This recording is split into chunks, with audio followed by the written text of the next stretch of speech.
Buenas noches para todos. Nosotros somos el grupo número uno y nos corresponde hablar sobre el NIC 12, impuesto a las ganancias.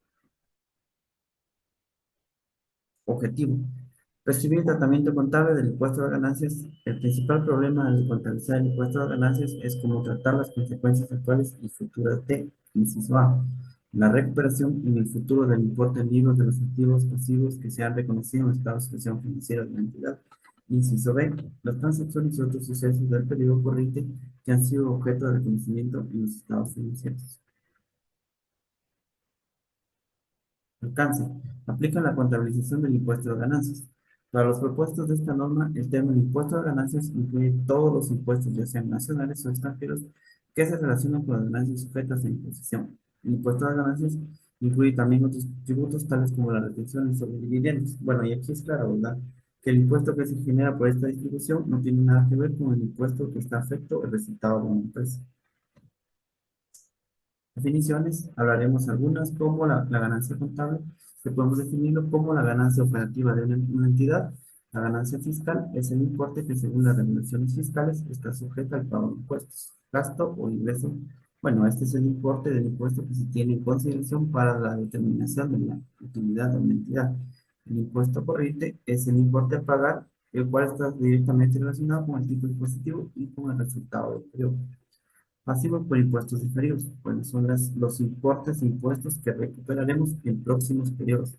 Activos por impuestos diferidos es lo contrario, ¿verdad? Es el importe de activos que recuperaremos en próximos periodos. Y diferencias temporarias se refiere a una diferencia entre lo reportado o el importe libre de un activo pasivo en el estado de situación financiera con lo reportado o la base fiscal del mismo activo pasivo.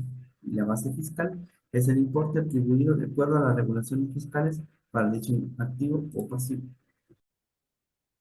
Bien, ahora veamos qué nos dice la NIC 12 en su párrafo número 7 con respecto a la base fiscal. Y aquí básicamente lo divide en base de fiscal del activo y del pasivo. Cuando sea la base fiscal de un activo es el importe que será deducible a efectos fiscales de los beneficios económicos imponibles que obtenga la entidad en el futuro cuando recupere el importe en libros de dicho activo, y va a ser base fiscal de un pasivo cuando el importe en libros menos cualquier otro importe que eventualmente sea deducible fiscalmente respecto a las partidas en periodos futuros. Así también vamos a ver eh, cuál es el reconocimiento de pasivos y activos por impuestos corrientes.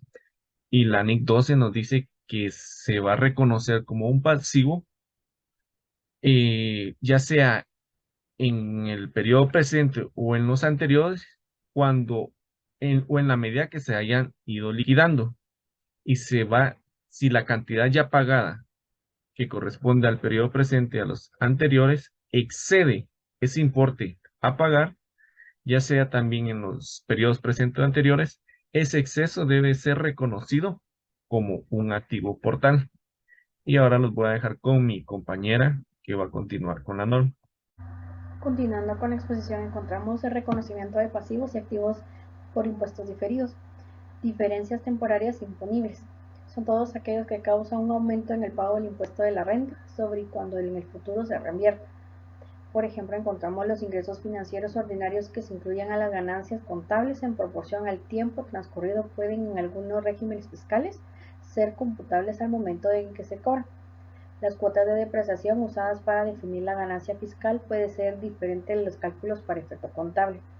Los costos de desarrollo pueden ser objeto de capitalización y amortización en periodos posteriores, pero deducibles fiscal en el periodo que se hayan producido. La diferencia en temporarias deducibles son todos aquellos que generan una deducción en el pago del impuesto sobre la renta. Entre los ejemplos podemos mencionar los beneficios por retiro. Pueden deducirse para determinar la ganancia contable a medida que se reciban los servicios de los empleados, pero que se puedan deducir fiscalmente hasta que la entidad abone el pago de sus trabajadores o que hagan las correspondientes aportaciones a un fondo externo para su gestión.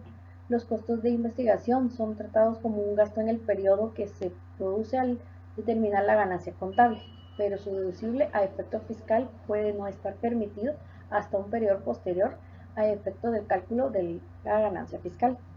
Los costos de una combinación de negocios cuando se reconoce un pasivo asumirá en una fecha de adquisición por los costos relacionados no se deduzca fiscalmente hasta un periodo posterior. Esa diferencia temporaria deducible dará lugar a un activo de impuestos diferidos. Pérdidas y créditos fiscales no utilizados.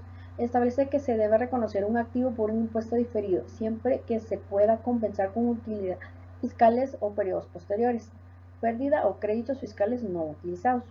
Para el conocimiento de los activos para impuestos diferidos, que nace de los posibles de compensar las pérdidas de créditos fiscales no utilidades, son los mismos que se utilizan para reconocer activos por impuestos diferidos que surjan a la diferencia temporaria deducible. La existencia del periodo fiscal no puede utilizarse, puede ser catalogado como evidencia para suponer que en futuro no se dispondrá de su utilidad fiscal.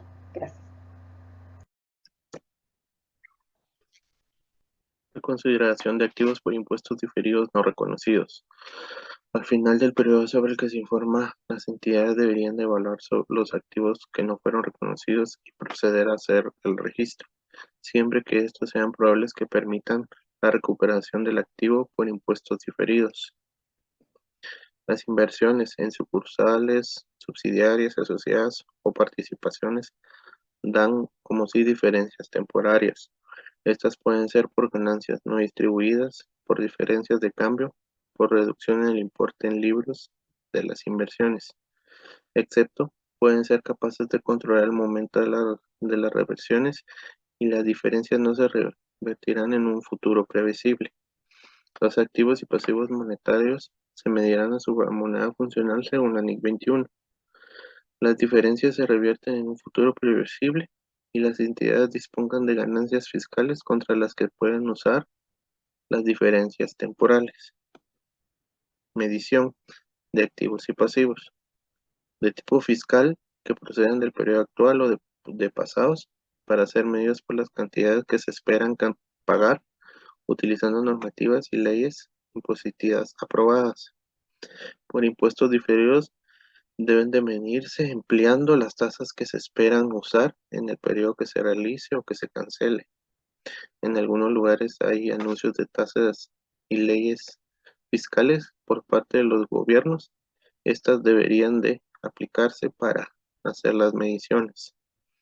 Deben de utilizarse tasas promedio cuando existan diferentes tasas, ya sea en las ganancias o en las pérdidas, en las que se espera revertir las diferencias. Los activos y pasivos por impuestos diferidos no deben ser descontados y el importe en libros de un activo por impuestos diferidos debe someterse a revisión al final de cada periodo sobre el que se informa.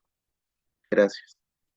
En el apartado de reconocimiento de impuestos corrientes y diferidos, la norma nos habla sobre las partidas reconocidas en el resultado y nos requiere que los impuestos corrientes y diferidos sean reconocidos como ingresos o gastos e incluidos en el resultado del periodo, excepto cuando estos impuestos surjan de transacciones o sucesos que se reconocen fuera del resultado o una combinación de negocios que pueda reconocerse fuera del resultado, no entrando aquellas que se miden a valor razonable cambios en el resultado.